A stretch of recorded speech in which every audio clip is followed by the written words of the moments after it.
Hi జ్యోతి, ఇవాళ ఏం చేస్తున్నావు వంట? హాయ్ అండి. ఈరోజు నేను ఏం చేస్తున్నా అంటే దోసకాయ పప్పు చేస్తున్నా. నేను చేసే విధానం ఎట్లుందో ఒకసారి చూడండి. మనం ఆయిల్ కొంచెం తక్కువనే వేసుకోవాలి. నేను ఒక చిన్న పావు వేసుకుంటాను. చూడండి, జీలకర్ర ఆవాలు వేసుకోవాలి.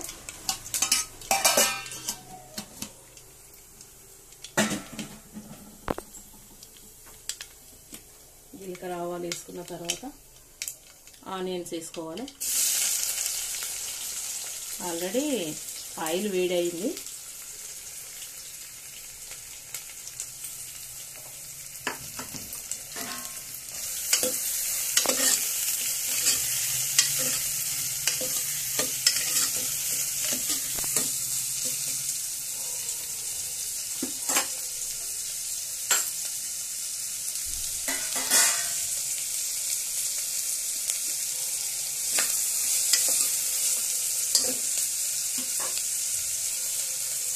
వేసుకోవాలి. ఒక స్పూను అల్లం వెల్లిపాయ, ఆనియన్స్ మంచిగా గోల్డెన్ కలర్ రావాలి, మంచిగా ఫ్రై కావాలి.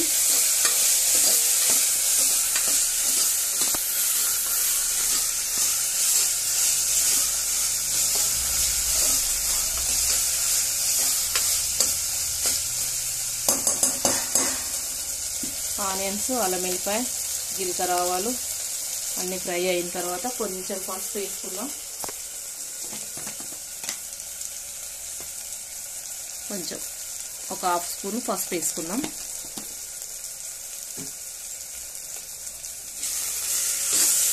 కలుపుకొని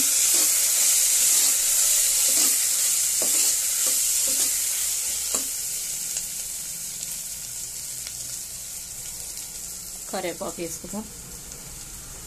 అలాగే టమాటాలు కూడా వేసేసుకుంటున్నాం.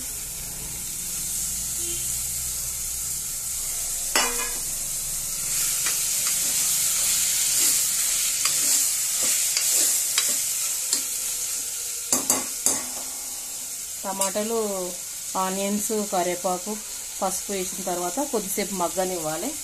మగ్గిన తర్వాత ఇలా ఆనియన్స్, టమాటా అన్నీ ఫ్రై అయిపోవాలి. ఆల్మోస్ట్ సగం కుక్ అయినట్టే. తర్వాత లాస్ట్గా దోసకాయలు వేసేసుకోవాలి.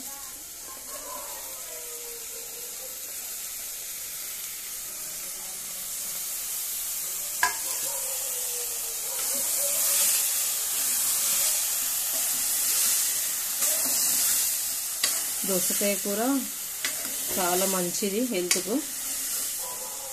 కొందరు తినొచ్చు, తినకపోవచ్చు, కానీ దోసకాయ కూర చాలా మంచిది. ఒకసారి మీరు ఇలా కూడా ట్రై చేసి చూడండి. కొద్దిసేపు మగ్గనివ్వాలి. ఇదొకటే జూమింగ్.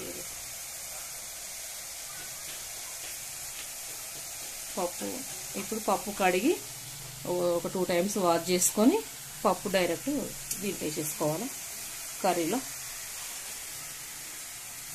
ఇప్పుడు పప్పు వేసుకోవాలి. పప్పు వేసుకున్న తర్వాత ఇదిగో కారము, సాల్ట్, పప్పు, దీనికి సరిపడా వాటర్ వేసుకోవాలి. వేసుకున్న తర్వాత ఇలా అవుతుంది. దీన్ని ఒకసారి మనం టేస్ట్ చూసుకోవాలి, సాల్ట్ సరిపోయిందా లేదా అని. ఇప్పుడు ఒక 3 విజిల్స్ పెట్టుకోవాలి. 3 విజిల్స్ అయిపోయినాయంటే కూర రెడీ అయినట్టే. ఓకేనా? ఇదిగో కూర రెడీ అయిందండి. చూడండి, లాస్ట్లో మనం కొత్తిమీర వేసుకోవాలి.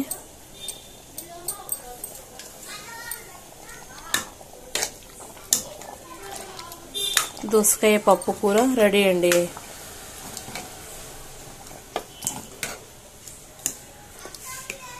చూడండి ఎలా ఉందో.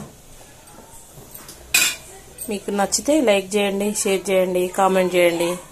ఓకే, థ్యాంక్ యూ అండి.